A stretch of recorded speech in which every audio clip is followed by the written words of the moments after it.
Detective Showers, please approach for the swear-to. Please raise your right hand. Do you swear that the information being provided is true and accurate to the best of your information, knowledge, and belief, subject to penalties of perjury? I do. Put your hand down. With regard to the defendant, Afeni Muhammad, please set forth a factual basis for the warrant request. Yes, Your Honor. 7/10/25, McDonald's employee Afeni Muhammad stabbed McDonald's manager Jennifer Harris multiple times with a kitchen knife at the McDonald's restaurant at 179219 Mile. Harris was not armed at the time and died of her injuries. Prior to the stabbing, Muhammad was sent home by Harris for not performing her work duties and told Harris, "I'll be back." Muhammad was arrested on scene and the knife was recovered. Muhammad admitted that she intended to kill Harris and stated that after she was sent home, she drove to a nearby park, decided to come back and stab Harris with a knife that she had inside of her vehicle. When Muhammad returned to stab Harris, she entered the back entrance with a hooded mask over her face in an attempt to conceal her identity and attempted to flee the scene after the stabbing, but was stopped by an armed customer. And the requested charges are murder in the first degree, count 2, dangerous weapon carrying with unlawful intent, and there's a habitual second notice offense. Is that correct? That is correct, Your Honor. The warrant is being signed and we can proceed to arraignment. Thank you, Your Honor. Calling file number 25354, People versus Afeni Muhammad. Counsel appearances for the record, please. Good afternoon, Your Honor. Sean Hagel, on behalf of the people. Thank you very much, Your Honor. Please, this honorable court, Matthew McDonald, on behalf of Mrs. Muhammad, who does appear via Zoom. Your name, please, ma'am. Afeni Muhammad. Very good. You're here today for arraignment on the charges of murder in the first degree, premeditated, count 2, carrying a weapon with unlawful intent, and a habitual second notice. Mr. Licata, how does your client wish to proceed? Thank you very much, Your Honor. At this time, my client is asking the court to enter a not guilty plea. This matter set for a probable cause conference of the preliminary exam. I have advised my client of her rights, as well as the charges against her and the potential penalties. We are ready to proceed on those grounds. Very good. Ma'am, do you understand the nature of the charges against you to your satisfaction after talking to your attorney? Yes. Very good. I will go ahead and enter a not guilty plea on your behalf. Are you requesting a court-appointed attorney? Yes. I will appoint an attorney to represent you. We'll set this matter for a probable cause conference on July 23rd, 2025 at 1 p.m. The preliminary examination will be on July 30th, 2025 at 1 p.m. As to bond, Mr. Licata. Thank you very much, Your Honor. Just briefly, my client is 26 years old, does live in the great city of Eastpointe. Your Honor, my client is a high school graduate. In fact, is actually was taking some online classes for college for a physical therapy degree. Your Honor, there are some disturbing facts in this particular matter, but there are facts that haven't been brought out yet, and my client is extremely anxious to have those facts brought to light during the pendency of this case. She was in an extremely abusive relationship that was not only mental but physical, that involved alcohol issues, which is where the habitual second stems from, and her prior record. Your Honor, my client is a helpful person. She's a giving person. She's actually is credited with saving a life because of a 60-year-old who had skin cancer that she may go to the doctor to find out that that's exactly what it was, and that person is doing extremely well right now.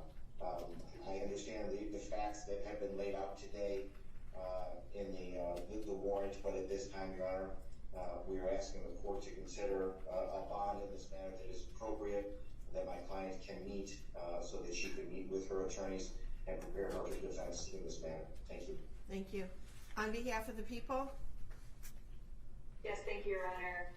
Pursuant to court rule, the court is well within its authority to grant no bond involving any case involving murder. In this case, we are requesting no bond for this defendant. Also provided within the court rules are certain factors for this court to consider when determining whether to grant any bond at all, and in this case, we are requesting no bond as I indicate. First of all, the court can consider whether or not this defendant is a threat to the community. She entered a public building with other individuals, other employees that were present.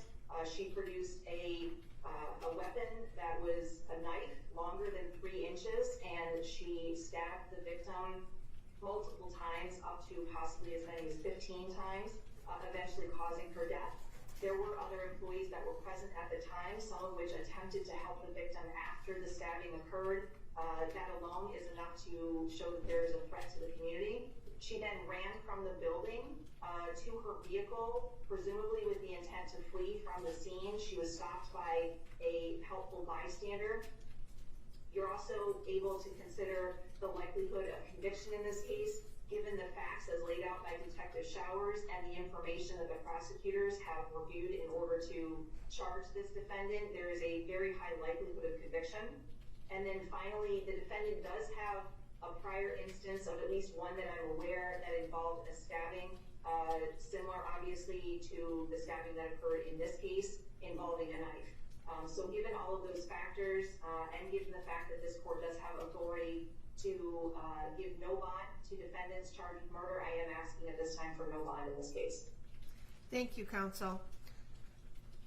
The court has reviewed the charges and the circumstances surrounding this case. The defendant is facing various serious charges, including murder in the first degree, which is one of the most serious criminal offenses in our state, carrying penalties up to life without parole. Additionally, carrying a dangerous weapon with unlawful intent further underscores defendant's potential threat to public safety. Defendant has a prior criminal record out of Virginia for malicious wounding. It was actually felony malicious wounding that was reduced to unlawful bodily injury concerning a stabbing, and that is what gives rise to the habitual second. And in determining bond, the court must look to the factors outlined in Michigan Court Rule 6.106. Number 1, the seriousness of the offense and the danger posed to the community. The charges here involved a violent crime with a weapon, indicating a substantial risk to the public. The court finds there is a significant threat to public safety, and therefore the bond must reflect that risk. Number 2, the weight of the evidence against the defendant. While the evidence is not fully before us and the defendant is cloaked with the presumption of innocence, the nature of the charges along with the prior criminal history suggests that there is substantial evidence against the defendant. Defendant's criminal history: the defendant has a violent criminal past. The history supports the court's concern that the defendant may engage in further violent conduct if she is released. The defendant's ties to the community: while the defendant is relatively young at 26 years of age, there's no indication that she has any significant stabilizing ties to the community that would ensure her return for court appearances. Without these ties, the court is concerned about the likelihood of flight. Number 5, defendant's risk of fleeing or failing to appear. Due to the severity of the charges and the habitual offender status, it makes the defendant a high risk for flight. The court finds that this factor weighs heavily in favor of a high bond amount.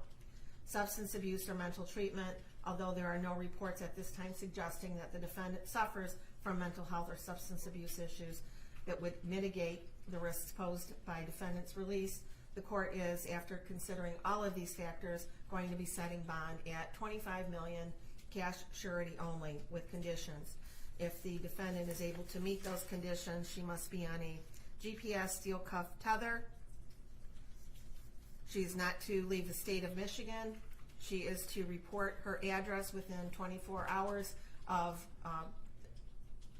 she must report any change of address within 24 hours. There would be stringent daily contact with community corrections as to her whereabouts.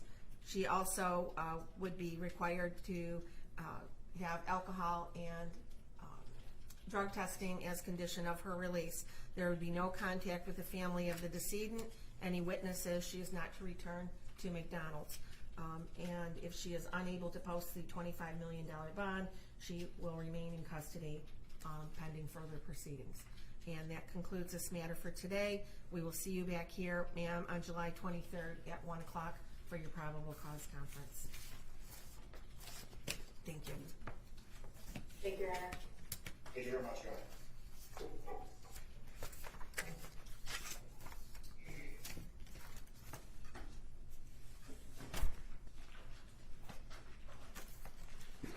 all set, ma'am.